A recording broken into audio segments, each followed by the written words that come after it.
So we go maybe just one page of this chapter 17. We have 20 minutes. The summary, reflection on the faults and virtues, definition, classification, characteristic of each classification. Now here difference is what's to be known, one. What's to be practiced, two. These two are different than others. And result, these 7 comprise the profession of wisdom awareness. Reflection on the faults and the virtues. Benefits. Virtue here means benefit. Even though you may have the practice of generosity through meditative concentrations, with all the 5 perfections, you have practiced so well.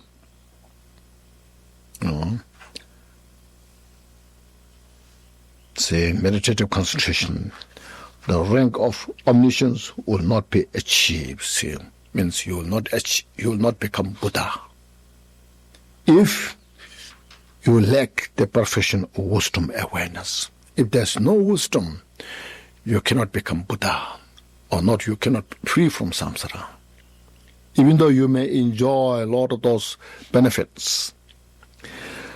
Why is this so? Why? Ask question. It is like a group of blind people who cannot get to the city of their wish without a guide. From here, if you want to go to DC, a group of people who don't have eyes, blind, so they need a guide to get there. So it's like who has a lack of the guide, you cannot go to DC. Likewise, without wisdom, you cannot go to the city of the enlightenment. As is said in the condensed profession of Wisdom Sutra, if millions of billions of blind people are without a sighted guide, do not know the road, how can they enter the city? There's no way to get to the city. Likewise, without wisdom awareness, the 5 eyeless profession, the rest of the 5 professions, they are like no eyes profession. Being without a guide will not be able to reach the enlightenment. On the other hand, if you possess wisdom awareness, then you will attain the state of omniscience, the complete knowing state. Because like a group of blind people who are led into a city with the help of a guide, the entire body, means all people, body of the accumulation of virtue, generosity, and so forth, has been taken into the path of Buddhahood. So if we have wisdom, all the other practices will become a support to achieve Buddhahood.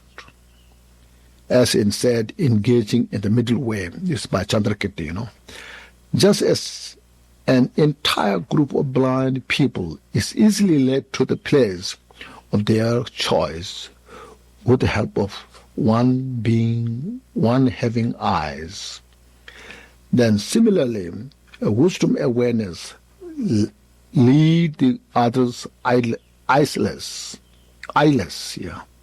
qualities to victory. So the example is clear, isn't it? Very clear.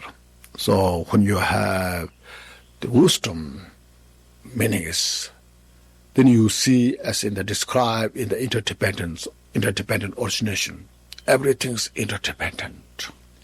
Nothing stands now independently. And everything you see as it pervading emptiness. All those causes become a support to achieve complete enlightenment. So you have a complete causes and condition to become Buddha. If wisdom is lacking, then one of the primary cause is missing. So Buddhahood is not possible. No? And the condensed perfect of wisdom sutra says, having completely understood the natural phenomena by means of wisdom awareness, one perfectly passes beyond the three realms, the form, the desire realm, formless realm. So we're free from samsara with the support of the wisdom awareness. So if this is the case, wisdom awareness alone would be sufficient. Now they are arguing. So if the wisdom is so important, then wisdom itself is enough. Why you need to practice generosity? Why you have to keep the moral conduct? And all the rest, patience, meditative concentrations, why you need all those things? They argue, Why do you need all these methods of generosity and so forth? None are sufficient alone. One itself is not enough to become Buddha. All the causes and conditions are necessary. The Lamb of the path to enlightenment says this, Atisha. It is said, method without wisdom awareness and wisdom awareness without method are bondage. Therefore, do not abandon either.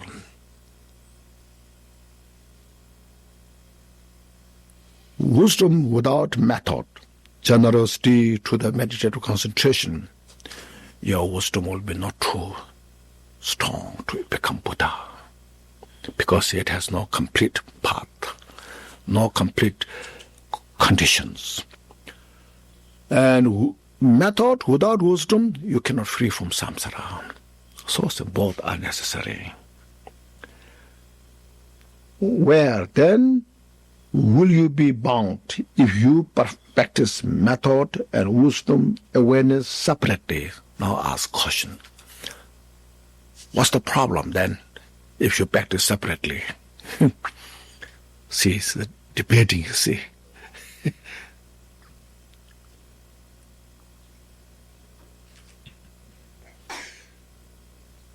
If a bodhisattva only depend on wisdom awareness without method, he will fall into the one-sided nirvanic peace asserted by the hearer and be bound there, unable to attain the non-abiding nirvana, you see.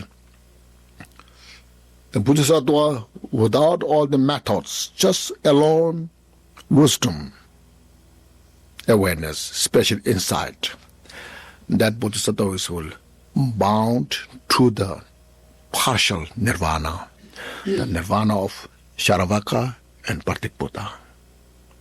Cannot become Buddha, see, Furthermore, it binds one there permanently according to the assertion of the three-vehicle system. The school, Buddhist school, who believes the three system, the Sharavaka vehicle, Partikbuddha vehicle, Bodhisattva's vehicle, three vehicle. If the school which believes those three are the ultimate, then the Bodhisattvas will bind there, stay there permanently. Even according to the assertion of the one vehicle system, even you say, ultimately only one vehicle, as we describe in descriptions in the Buddha nature. So ultimately one vehicle. According to that system, one will be bound there for 84,000 kalpas. It's a long time, isn't it?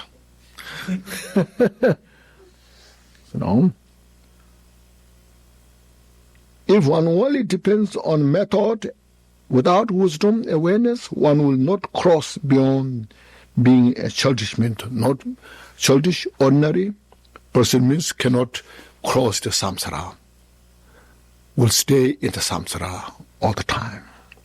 Therefore, one will remain bound to samsara. See,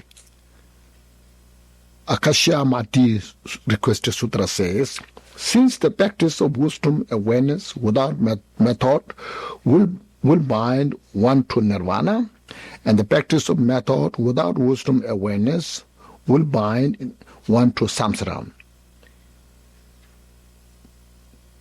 Therefore it becomes it becomes necessary to unify them. So those together is indispensable to become Buddha.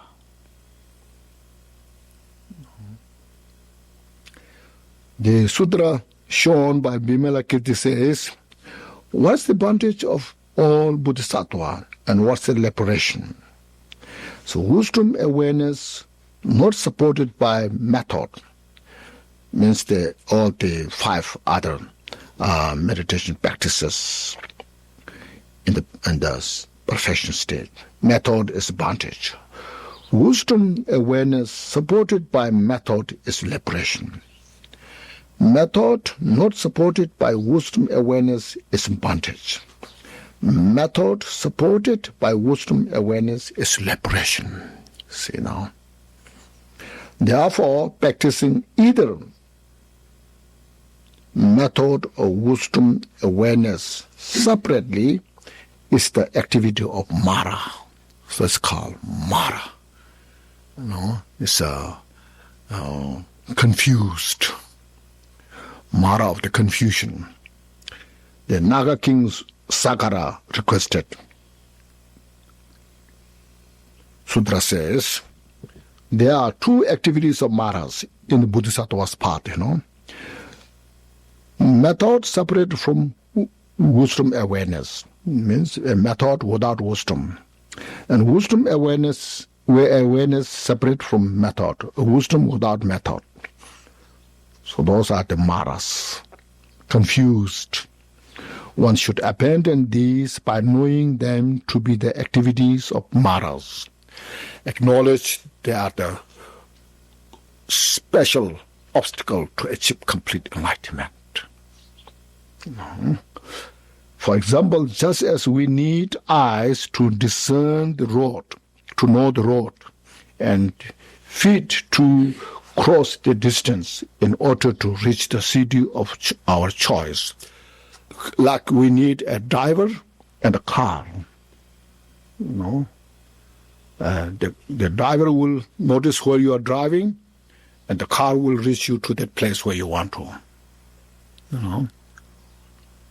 Likewise, in order to reach the seat of non-abiding nirvana, the complete Buddhahood, we need to unify the eye of wisdom awareness with the feet of method.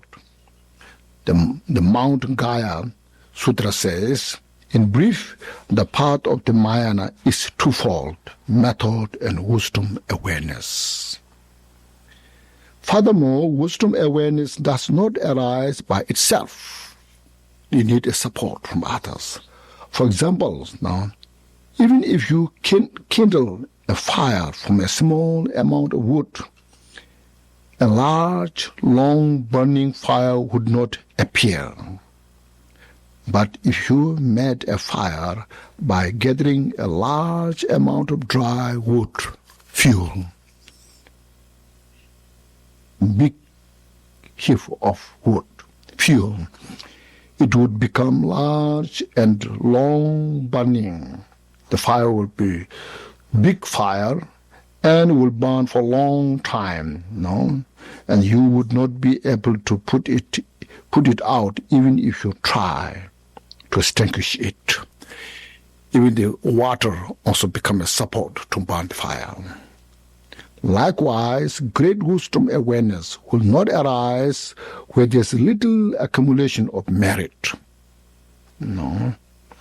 But on the other hand, a great wisdom, so the great wisdom awareness will arise where there is a great accumulation of merit. from generosity, moral ethics, moral conducts, and patience, perseverance, and meditative equipoise, this, and so forth. It will burn all the obscurations through this combination, the methods and wisdom combination, then will burn all the obscurations without now remaining. Therefore, for wisdom awareness, you have to depend on generosity and so forth. Engaging in the contact of Bodhisattva says, all of these branches, this means the generosity, moral contact, ethics, and forbearance or patience, perseverance, meditative equipoise, this all say, were said by the Buddha to be for the purpose of wisdom, to activate wisdom, to build the strength of the wisdom. So today we'll keep here. Now if you have some questions, we have a few minutes.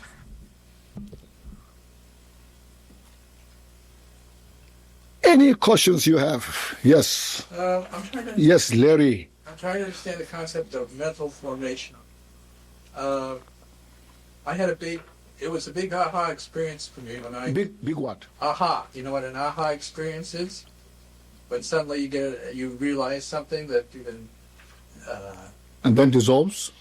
Yeah, and what I had it was that we react to our own thoughts. And we have a thought and then we react to it. So the thought, where's the mental formation come in? Is the mental formation, is that the thought? The reaction is the ego, is the consciousness. When thoughts comes, attachment, anger, those things, then you create causes, isn't it? Well, I think, something's going to happen in the future. And if I like... No, not just that. Or I don't like it, then I get afraid. Yeah, you're afraid, you attach hope and fear, and you involve your physical activities, verbal activities. So these all are mental formations. It's a factory. So the mental formation is the thought. The mental formation is the thought that something's going to happen in the future. You're creating the form. You see. You're creating the karma. Yeah.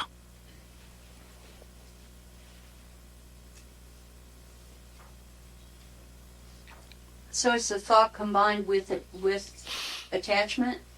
Attachment, anger, anything. Yes.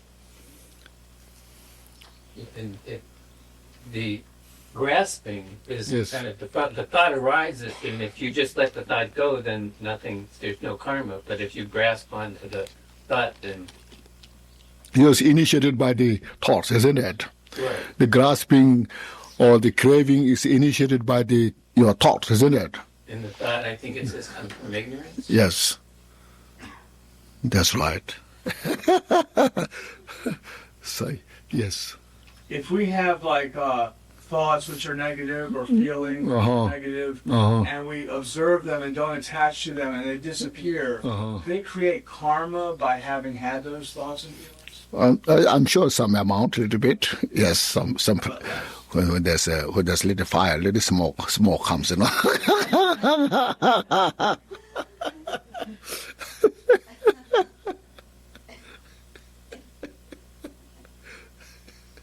Yes. So if we have these, negative thoughts, and we catch them and we just cut them, Yes. right there and there. That's the practice. Yes. I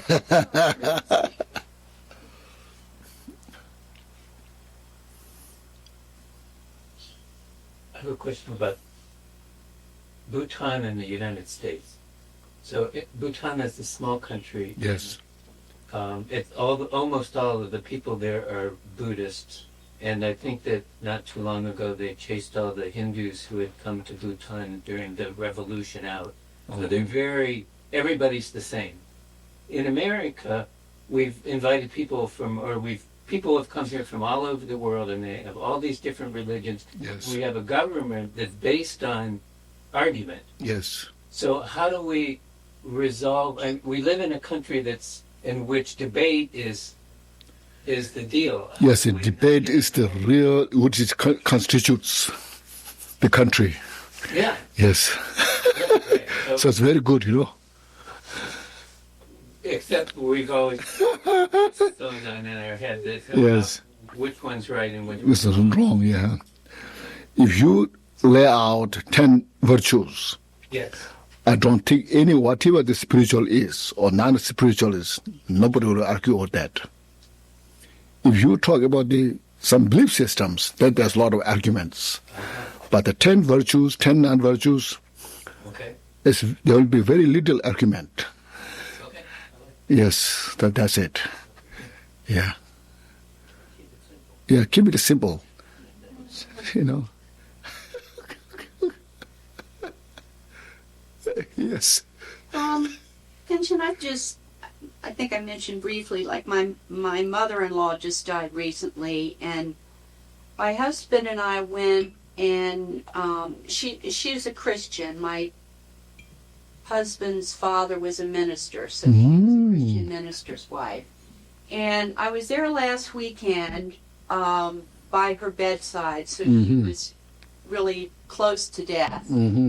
And because I grew up Christian, you know, I know some of like the songs and, you know, the Bible verses and stuff.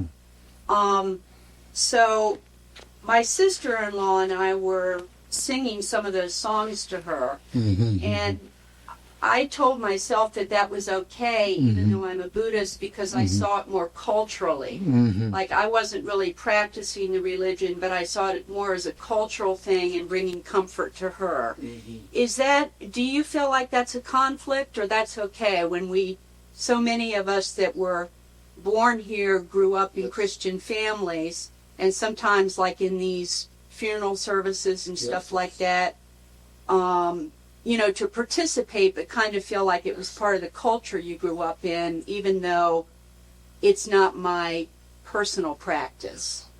I think that's good. Yes, very good. Okay.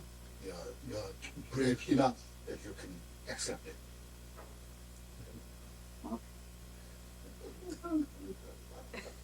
That would be fearlessness, right? Huh? That would be categories of fearlessness. Fearlessness. Showing fearlessness. I don't know.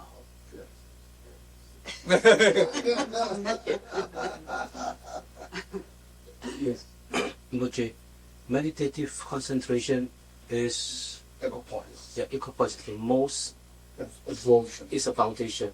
Yes, foundation for especially the sun. Okay. But correctly, how do I see this? In the Vajrayana practices, the non-rows and the Mahamudras, the focus on meditative concentration is only in part of Mahamudra, which is on the 1, 2, 3, and the 4th sections. It's very far behind. Why is it so? What do you mean? Why is it not in front? First, as is mentioned here, also in the JOL Ornament Liberation, before you involve meditative concentration, so first look at the limitation you have. If you have strong attachment, you cannot meditate. Either strong resentment, anger, you cannot meditate. So you resolve all those limitations, purify. So that's all in the Vajrayana, all those purificative practices are designed to purify. So once you purify down all these things, then when you come to Mahamudra, relax, you are well prepared, supposed to be. Supposed to be. Individually, I don't know. Generally, you're all this pulling your life here, there, everywhere. It's all just taken care of. Your mind is well established now. That's why, like, for example, Milagaba, when he went a trial under the Marbas, guidance. All these his negativities are purified. That's it. You know? Even the risk of his life, he faced it. So then when Marwa gave the teachings, he was well prepared. So he went to the mountain for 11 months without moving the seat, meditated.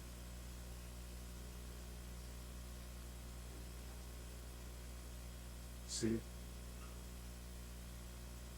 Then becomes very protective. Otherwise, nowadays we receive very lot of high teachings first. And that's it. Yes, that's it. Help it. So then we do that. I could give up. Because we have not enough wisdom to catch up again. So it means it's refuge, purifications, mandalas, Guru Yoga, Yidan practice, all these are the getting us ready for the Mahamudra. Yes. But also they each have their own complete path. Refuges is own complete path to enlightenment. Matasabha has each has, we can't preliminary, but they also their own main practice. So the meditative concentration is inside Yes. the Vajrasattva practice too. So also to practice refuge, you have to have a nerve to do all the frustrations. If you don't have prepared, you won't like to do that. See? You may start first few days. Then it aches your shoulder, your knees, all these things. So I cannot do this. No, this is not for me.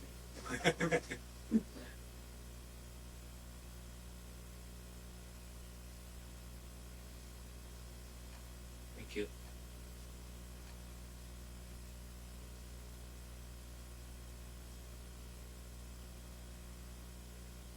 See, now see how I admire this book so much, You can see now the beauty of the book.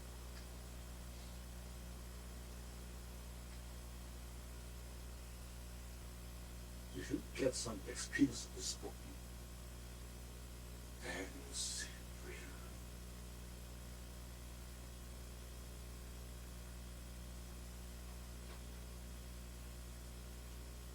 Okay. I say deep breath. If you relax, be here, appreciate, rejoice that what we went through this session, and listen to God, how to relate to your mind. This affirmation, which gives you opportunity how to become friend with yourself.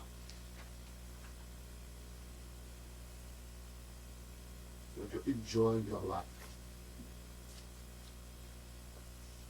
This we say some education prayer, case 32. Glorious, holy, venerable, precious, kind, root and lineage lamas, divine assembly of Hidams and assemblies of Buddhas, Bodhisattvas, Yogins, Yoginis, Daginis, dwelling in the 10 direction, please hear my prayer. May the virtues collected the 3 times by myself and all sentient beings in samsara and nirvana, and the innate root of virtue, not result in 8 worldly concerns, the 4 causes of samsara, or rebirth as a Sharavaka and Pateka Buddha. May all matter sentient beings, especially those enemies who hate me, 9, obstructors who harm, misleading maras, the hordes of demons, experience happiness, be separated from suffering, and swiftly attain and surpass perfect, complete, and precious Buddhahood. By the power of this vast root of virtue, may I benefit all beings through my body, speech, and mind. May the afflictions of desire, hatred, ignorance, arrogance, and jealousy not arise in my mind. May attachment to fame, reputation, wealth, honor, and concern for this life not arise for every moment. May my mind stream with motion by loving kindness, compassion, and bodhicitta. And through that may I become a spiritual master with good qualities equal to the infinity of space. May I gain supreme attainment of Mahamudra in this very life. May the torment of suffering not arise even at the time of my death. May I not die with the negative thoughts. May I not die confused by wrong view. May I not experience an untimely death. May I die joyfully and happily in the great luminosity of the mind as such, and pervading clarity of Dharmata. May I in any case gain the supreme attainment of Mahamudra at the time of death in the Bharto. By the virtues collected in the 3 times, by myself and all beings in samsara and nirvana, by the innate root of virtue, may I and all sentient beings quickly attain and surpass perfect, complete, precious enlightenment. May the teachings of great Drikung Shiri, whose omniscient Lord of Dharma, Master of interdependence, continue and increase through study, practice, and contemplation and meditation, until end of samsara. Thank you.